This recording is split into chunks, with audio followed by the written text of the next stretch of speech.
If you want to see an informative Let's Play of this game, click the link in the description below. If not, I hope you enjoy. Hello ladies and gentlemen and the unknown species. Welcome back. As always, I'm xHitoBiteZ and we're going to continue. So, today's a good day. Do you want to know why? Because I'm building a new computer. I'm building a new computer. And I'm pretty excited. You guys should be too. You guys should be too, because that means I can play games that I couldn't play before. Like, the Assassin's Creed, I would be able to play without getting 2 frames per second. Far Cry 4, I'll be able to play.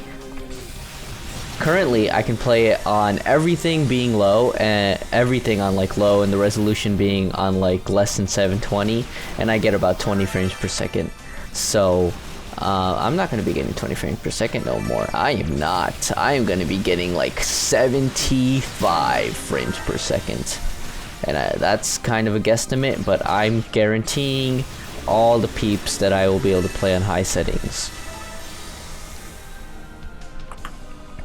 I don't know what I'm getting. I don't frickin' know. But I'm thinking. I don't know what I want. I don't know what I want, and I don't know if I should go like super overkill, or should I go underkill, or should I go equal kill. Like, I don't know how to do this. I don't know what I want, so I'm still thinking. But chances are that it's probably going to be something that includes hyperthreading. Most likely. I'll just leave it at that for now. It most likely will be something equivalent to it most likely will be something that has hyperthreading. So, I don't know what I'm gonna get. I do know the prices of hyperthreading versus non-hyperthreading. I do know the cores of hyperthreading versus non-hyperthreading. I do know which CPUs have hyperthreading and which ones don't, so it's all good. I'm just not sure what I want. And there's also, every year new CPUs and whatnot come about, so chances are that something new might be coming out, so I don't know if it would be beneficial to wait and get the new ones, or if I should do something else. I'm still deciding on all that stuff, so it'll be a while before I figure out what exactly I'm going to be getting. But we'll see. But yeah, I don't know. Does anyone know a lot about the stuffs and should tell me why hyperthreading sucks or why it's good? Even though I'm pretty much certain that I'm going to be going hyperthreading, so there's no changing my mind, because I know what I want, and hyperthreading is something that I've been kind of interested in for the past few years. I just never got it. Well, I mean, at first I never really saw the point in hyperthreading, because kind of it's not really all that useful, but now that I'm doing different things with my computer and whatnot, hyperthreading might be beneficial, so that's why I kind of just want it. And you know, it just kind of depends, because hyperthreading has its disadvantages too, because it's a little bit more pricey getting something with hyperthreading than not hyperthreading, because I mean, you have to spend more money. But I mean, not all of them. Like, some hyperthreading processors are pretty cheap. Like, you can get some for like 120, 130, but then there are like the quote-unquote better ones, which are kind of better because they have quad cores. All of the ones that are like 120 ish are dual core hyperthreading processors, so that's why it's also cheaper. But the quad-core hyperthreading processors, the cheapest one that I found, well, not the cheapest one, but like a good one is about 290 to 310. They have some 6-core ones too. and I think some 8-core ones, but the 8-core ones are like $1,000 bucks. The 6-core ones are surprisingly not that expensive. It's only like $50-$60 more, $50 to $60 more than the quad core ones, which is interesting. Not that I need a 6-core. I'm not gonna get a 6-core. I would either go quad core or octa-core. I'm not gonna go for a 6-core. Dual core is also like dual core processors are still good, whether you believe it or not, because, well, it depends on what you do, but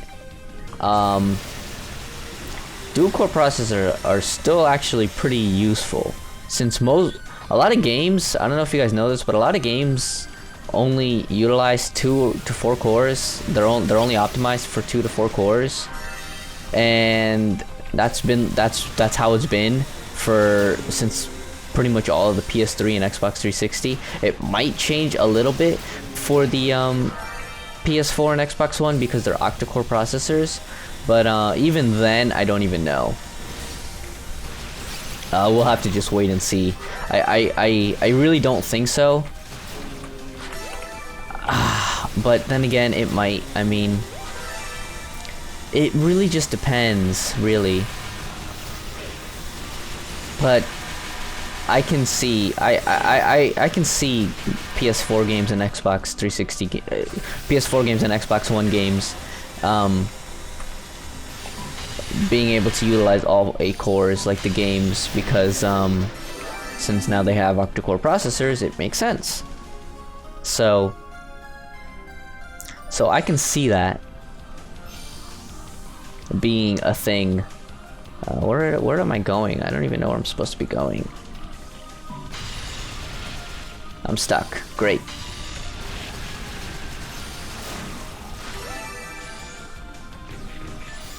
There. That's what I needed.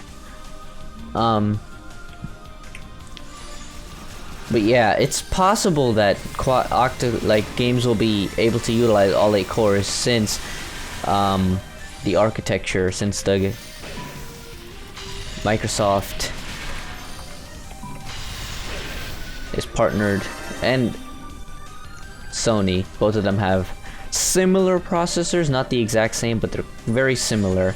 They're the AMD octa-core processors. I don't know the exact specs, but it's like 1.7 gigahertz for the PS4, and then like 2.3 gigahertz for the Xbox One. But then PS4 has DDR5 VRAM, while GDDR5, I should say, which is VRAM, and Microsoft Xbox One only has the DDR3 for video RAM. So I mean, you can argue as much as you want, but if games don't change the way that they're made, chances are we won't really see a big issue, except for there are a lot of exclusives on the PS4 which probably wouldn't run well on the Xbox One if it's optimized for its GDDR5, which most likely it will be. But then there's also other things that impact gaming, like RAM and processor. Processor not so much. Well, processor maybe. It really just depends on how the game's optimized. But yeah, that's about it. Oh god, I fell.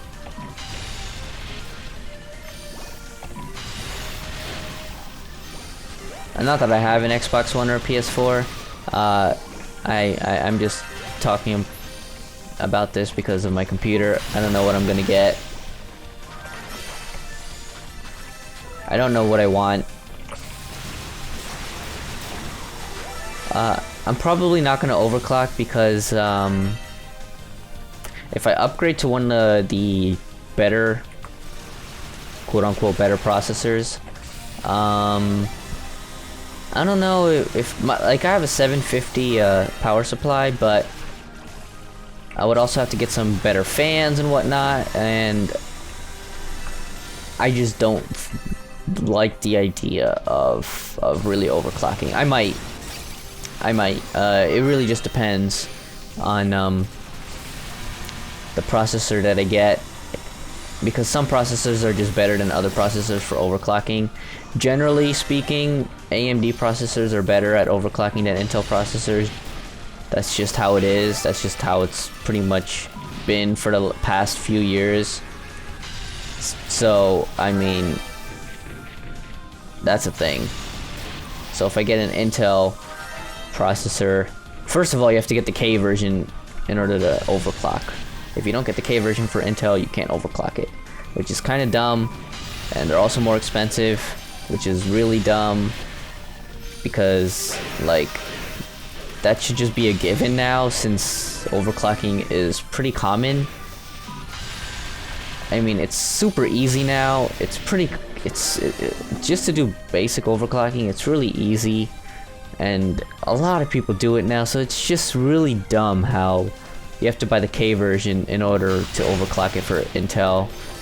And I really do think that in 2015, their upcoming processors, 2015, 2016, I really think that they might drop the K. If they don't, then that means they're going to be focusing hardcore on mobile processors, because they're gonna run out of business if, well, not run out of business, but they're gonna lose a lot of their customers if they don't change. Also, they'll lose a lot of their investors if they don't change. If you guys didn't know, way back when, Intel was the quote-unquote best stock in the stock market, in the US stock market. And what I mean by that is it had the most market cap. The most market cap right now is Apple.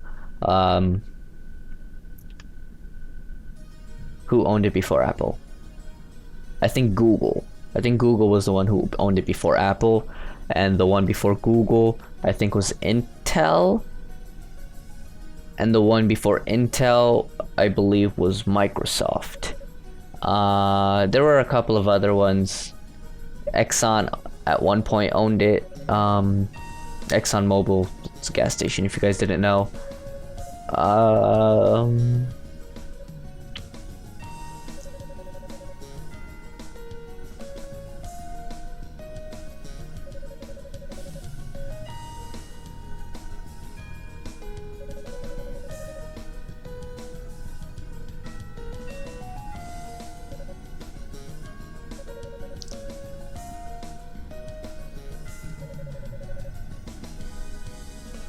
Yes, Hugo, that's the way.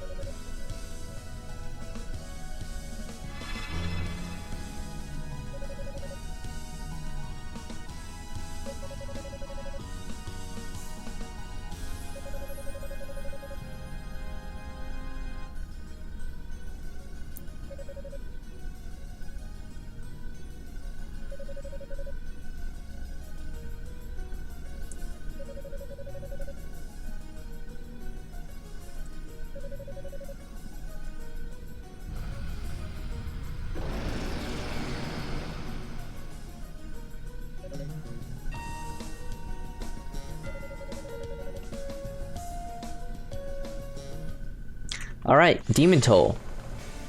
Toll Fact is my opponent today.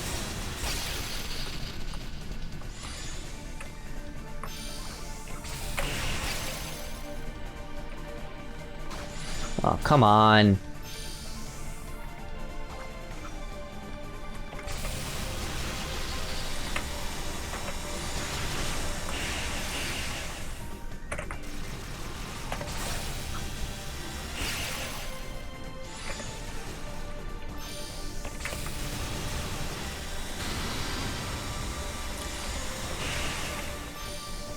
He's a bit powerful.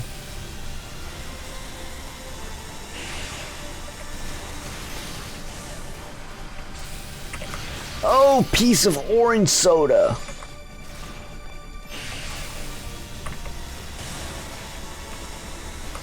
Whoa. Yeah, this is gonna take a while. Just bear with me.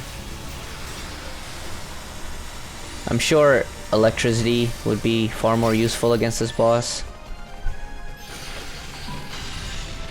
Exactly.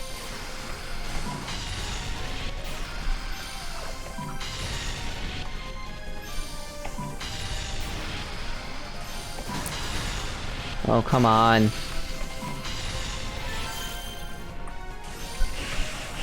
I want to see how much fire does, just out of curiosity. Oh, fire is also pretty good too.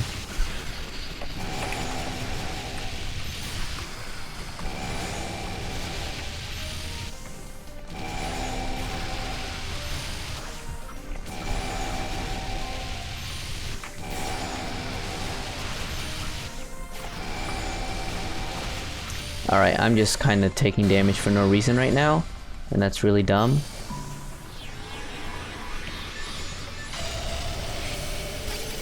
Oh, come on. That was dumb.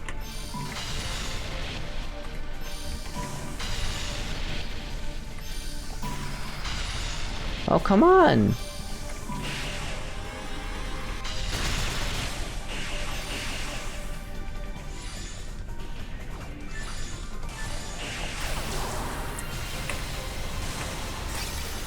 This is burst.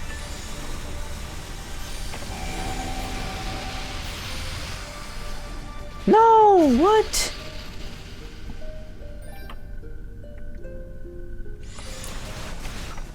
Okay, Toll Fact is going down. Don't be a Dumbo, Toll.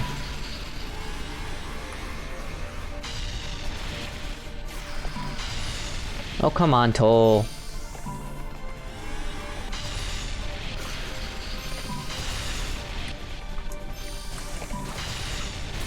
Stop it, stop it.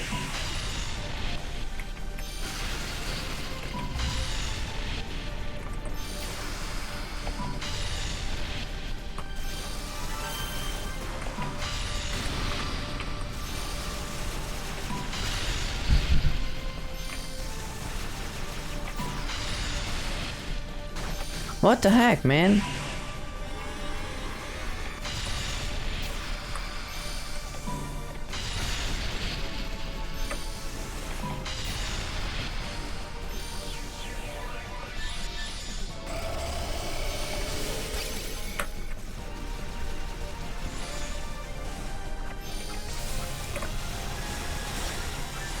Okay, dokie.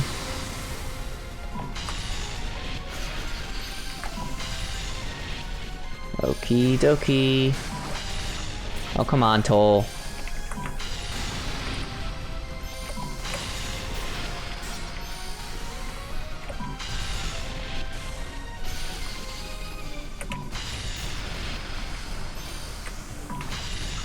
Come on, Toll.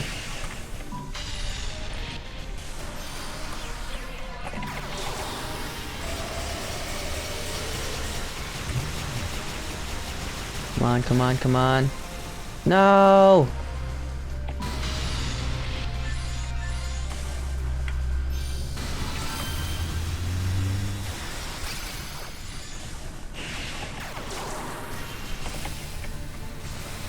Come on.